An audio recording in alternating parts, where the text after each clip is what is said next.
5 ప్రశ్నలు. 4వ భాగం.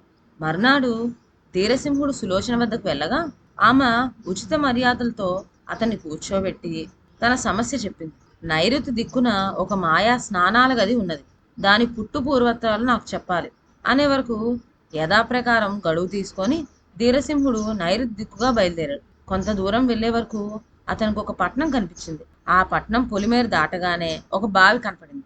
ఆ బావి దగ్గర దుఃఖంతో ఉన్న ముసలి దంపతులు, వారి చుట్టూ మూగిన చాలా మంది జనం కనపడ్డారు. ఈ చిత్రం ఏమిటా అని ధీరసింహుడు అక్కడికి వాళ్ళని అడిగేసరికి, అయ్యా, ఈ ముసలి వాళ్ళకు ఒక్కగానొక్క కొడుకు. వారం రోజుల క్రిందట పాపం అతనికి పిచ్చెత్తి గభీమని బావిలో దూకాడు. పోనీ దూకినవాడు చచ్చాడని అనుకుందామా అంటే ఇప్పటి వరకు వాని శవం పైకి తేలలేదు.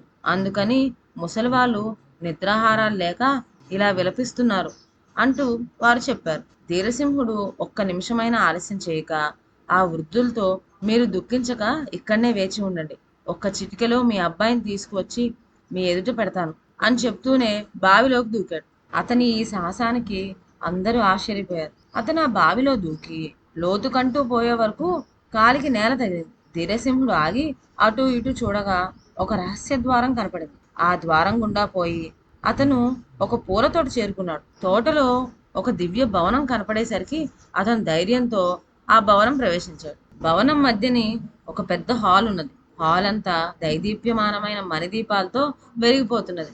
అక్కడ చాలా మంది దేవతా స్త్రీలు కూర్చొని ఉన్నారు.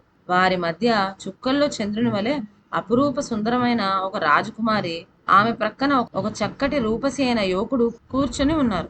రాజకుమారి దేవతా స్త్రీయే, కానీ యువకుడు మాత్రం మానవ జాతికి చెందినవాడు. ఈ యువకుడు ముసలి దంపతుల కుమారుడే అయి ఉంటాడని ధీరసింహుడు వెంటనే గ్రహించి ఆ యువకుణ్ణి పేరు పెట్టి పిలిచి, అబ్బాయి, నీ తల్లిదండ్రులు పాపం నీ కోసం ఒక్క పెట్టుగా శోకిస్తూ ఉంటే నీవిక్కడ విలాసాలతో ఇలా కాలం గడపడం న్యాయమేనా అని అడిగే వరకు యువకునికి తన తల్లిదండ్రుల సంగతి జ్ఞాపకం వచ్చి సిగ్గుతో తల ఉంచుకున్నాడు.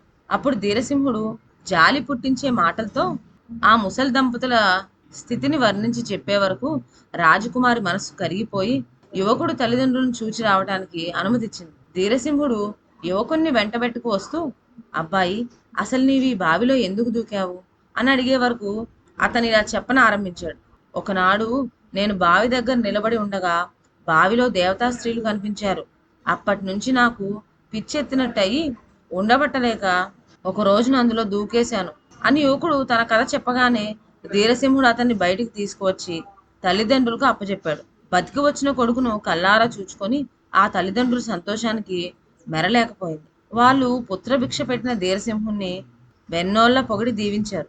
అక్కడి నుంచి ధీరసింహుడు మళ్ళీ తన తోవన తాను పోతూ ఉండగా ఒక పట్నం తగిలింది. అక్కడ మాయా స్నానాల గదిని గురించి ఎవరిని అడిగినా మాకు తెలియదంటే మాకు తెలియదన్నారు. కానీ చివరకు ఒక వృద్ధుడు మాత్రం ధీరసింహుని చూచి, నాయన, ఆ స్నానాల గది వద్దకు వెళ్ళిన వాడెవ్వడూ తిరిగి రాలేదు.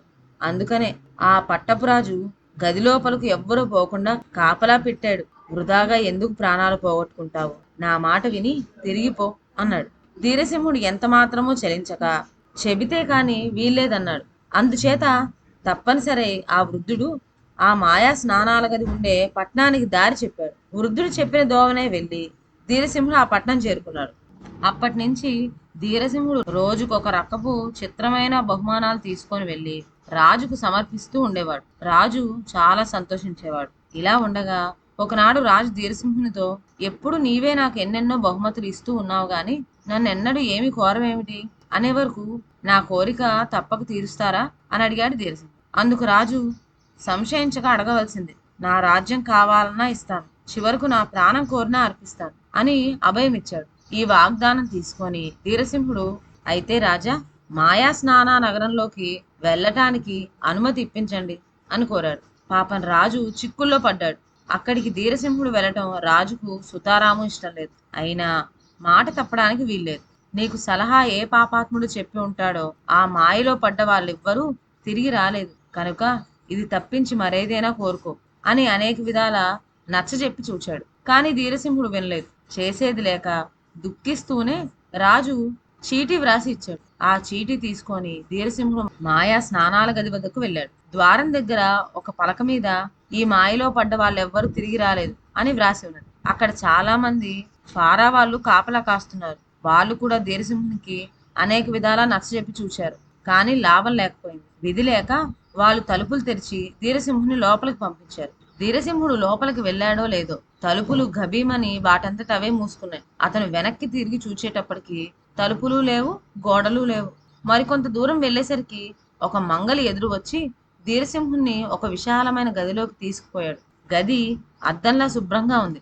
ఆ మంగలి ఒక తొట్టెలో చన్నీళ్లు, వేడినీళ్లు కలిపి 2 చెంబులు నీళ్లు ధీరసింహునికి పోసి ఒళ్ళు తోమాడు. 3వ చెంబు నీళ్లు పోసేవరకల్లా ఢామ్మని ఒక పెద్ద శబ్దం పుట్టి చీకటి కమ్మింది. ధీరసింహుడు కళ్ళు తెరిచి చూచేటప్పటికి మంగలి, తొట్టె, చెంబు అన్నీ మాయమైనాయి. కానీ నీరు మాత్రం అంతకంతకు పొంగిపోయి ధీరసింహుని గొంతు వరకు వచ్చింది.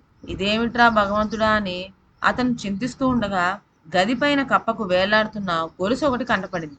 ఒక్కసారిగా అతను ఎగిరి ఆ గొలుసు పట్టుకులాగాడు. వెంటనే మళ్ళీ పెద్ద శబ్దమై కటిక చీకటి కమ్ముకుంది. ధీరసింహుడు కళ్ళు తెరిచేసరికి ఆ గది లేదు, నీళ్లు లేవు. శుభమైన పొడి నేల మీద అతను నిలబడి ఉన్నాడు. అక్కడి నుంచి ధీరసింహుడు ఎంత నడిచినా అంతు లేదు, పొంతు లేదు. అతనికి అమితంగా ఆకలైంది. సమీపంలోనే కొన్ని ఫలవృక్షాలు కనిపించగా ఆ పళ్ళు కోసుకొని తిన్నాడు. కానీ అవి ఎన్ని తిన్నా ఆకలి తీరలేదు. అలానే ధీరసింహుడు కొంత దూరం పోగా ఒక మండపం కనిపించింది. ఆ మండపం చుట్టూ వేల కొద్దీ రాతి విగ్రహాలు పడి ఉన్నాయి. జీవం మాత్రం లేదు, కానీ చూడటానికి అవి అచ్చం మనుషుల్లాగానే కనబడుతున్నవి. ఆ మండపానికి ఎదురుగా రాతి అరుగు మీద ఒక ధనస్సు, బాణాలతో నిండిన అంబులు పొద కనిపించినాయి. ధీరసింహుడు మెల్లగా ఆ మండపం దగ్గరికి వెళ్ళి చూడగా దాని కప్పకి ఒక పంజరం వేలాడి ఉంది. ఆ పంజరంలో పంచవెన్నెల రామచిలక ఉన్నది. ఆ సమీపంలో ఒక రాతి పలక మీద ఇలా వ్రాయబడి ఉన్నది: 10 వందల సంవత్సరాల క్రిందట శ్రీహర్ష మహారాజు వేటకు వెళ్ళగా ఆయనకు ఒక కొండ దగ్గర అపురూపమైన ఒక జీవమణి దొరికింది. అటువంటి మణి ఈ భూలోకంలో మరెక్కడా లేదు. ఆయన చనిపోయే ముందు ఆ మణిని ఈ చిలక చేత మృంగించి చిలకను ఒక పంజరంలో బంధించి ఈ మాయా స్నానాల గదిని సృష్టించి చిలకను స్నానా నగరంలో ఉంచాడు. ఈ మాయను ఛేదించి మణిని పొందటానికి ఒక్కటే ఉపాయం ఉంది. రాతి అరుగుపైన ఉన్న ధనస్సుకు బాణం ఎక్కుపెట్టి 3 దెబ్బల లోపల చిలక ఎడమ కన్ను మీద కొట్టాలి. అలా కొట్టలేని వాడు వెంటనే శిలగా మారిపోతాడు. ఇది చదివిన ధీరసింహుడు 4 వైపులా పడి ఉన్న రాతి విగ్రహాలు చూచే వరకు సంగతంతా అర్థమైపోయింది. ఈ మాయలో పడి ఆకలి దప్పులతో ఎలాగూ చావక తప్పదు కదా. అయినా అదృష్టం ఎలా ఉంటుందో తేల్చుకుందాం అనుకోని ధీరసింహుడు బాణం ఎక్కుపెట్టి గురి చూసి వదిలాడు. దెబ్బ తగులుతుంది అనగా చిలక పక్కకు తప్పుకుంది. వెంటనే ధీరసింహుని ఒళ్ళు మోకాళ్ళ వరకు రాయిగా మారిపోయి కాళ్ళు లేవలేదు. ఎలానో శ్రమపడి 2వ బాణం వదలగా అది కూడా తప్పిపోయింది. అందుచేత అతని నడుము వరకు రాయిగా మారిపోయాడు. పట్టు వదలక 3వసారి అతను బాణం వదిలేసరికి అది సరాసరిపోయి చిలక ఎడమ కంటికి తగిలింది. దెబ్బతో చిలక పంజరంలో నుంచి బయటకు వచ్చేసింది. వెంటనే మేఘాలు కమ్మి మెరుపులతో ఉరుములతో అపరిమితంగా వర్షించిన ఆరంభించింది. మొదట ధీరసింహుడు ఇంకేముంది, నేను రాతి విగ్రహం అయిపోయాననుకున్నాడు. కానీ మరికొంచెం సేపటికే సద్దు మరిగింది. అతను కళ్ళు తెరిచి చూచేటప్పటికి స్నాన నగరము, చిలక అన్ని మాయమైపోయినాయి. కొంత దూరంలో మణి మాత్రం దగదగా మెరిసిపోతున్నది. ధీరసింహుడు పరిగెత్తుకుని వెళ్ళి ఆ మణిని తీసుకొని రాతి విగ్రహాలకు తాకించేసరికి వాటన్నిటికీ మామూలు స్వరూపాలు వచ్చేసి ఆ మనుషులందరూ ధీరసింహుని చుట్టూ మూగారు. ఈనాటికి తమకు ముక్తి కలిగించిన ధీరసింహుణ్ణి వాళ్ళు అనేక విధాల పొగడజొచ్చారు. ధీరసింహుడు వీరందరినీ వెంటబెట్టుకుని వెళ్ళి పట్టపు రాజుతో ఈ సమాచారం అంతా చెప్పాడు. ఇది విని రాజు కూడా ధీరసింహుని సాహసానికి, పట్టుదలకు, ఉపకార బుద్ధికి మెచ్చుకొని చాలా సంతోషించాడు. ఆ రాజు ధీరసింహునికి అనేకమైన కానుకలిచ్చి సన్మానించి అతని వెంట సులోచన ఉండే నగరానికి తన భటులను తోడిచ్చి పంపాడు. ధీరసింహుడు వచ్చినట్టు తెలియగానే సులోచన ఉచిత మర్యాదలతో అతన్ని ఆదరించి కూర్చోబెట్టి అతను చెప్పిందంతా శ్రద్ధతో విన్నది. చివరకు ఆమె, ధీరసింహ, నీవు మాయా స్నానాల గదిని గురించి తెలుసుకుని వచ్చిన చిత్రకథ అంతా యథార్థమే. నీ వల్ల శాప విముక్తి పొందిన వాళ్ళందరూ నీ కీర్తిని దేశ దేశాలకు తీసుకుపోయి చెప్పుకుంటారు. అసలు ఈ మాయను సృష్టించిన పట్టపురాజుని నీ చాకచక్యం వల్ల మెప్పించగలిగావు. ఇంతవరకు బాగానే ఉంది.